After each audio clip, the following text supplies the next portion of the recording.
Okay, we have talked about bugs. We have talked about spiders. What else do you want? Bats. You may see them flying around Utah right now.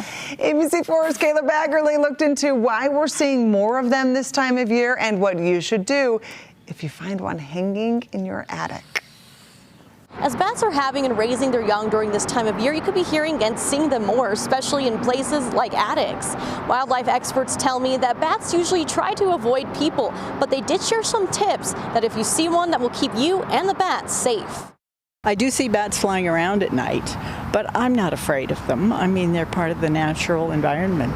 Joan Savar often enjoys watching bats fly around Sunset, where she lives near Emigration Canyon. One time, she says, a bat got in her cabin at Olympus Cove. You worry about disease and so forth, so we just went into a bedroom that was closed and then opened all the rest of the doors and windows. And by the next morning, it had flown away.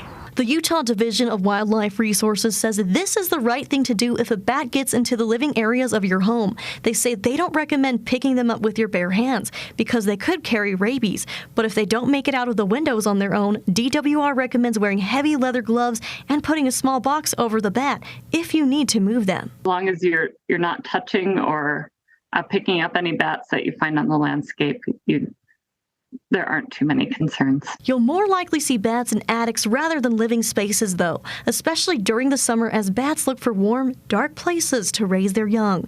Although it can be a nuisance, DWR says to not move the bats until the young can fly on their own. During the summer, can be a lot harder to get rid of bats because the young are not able to fly and leave the building. Bats are protected in the state of Utah, and it's illegal to harm them. DWR says it's important to learn about bats and how to safely remove them, as they play a crucial role in our ecosystem. Bats are amazing animals, and we're really lucky to have them. They're an important predator of night-flying insects, especially sort of agricultural pests like moths. So, with a little bit of education, they're a species that we can really appreciate. If you do suspect there could be bats in your attic, she says you can call a permitted wildlife nuisance control company that will come and make a plan with you on removal for when it's the best timing for the bat pups. Reporting from Salt Lake City, Kayla Baggerly, ABC4 News.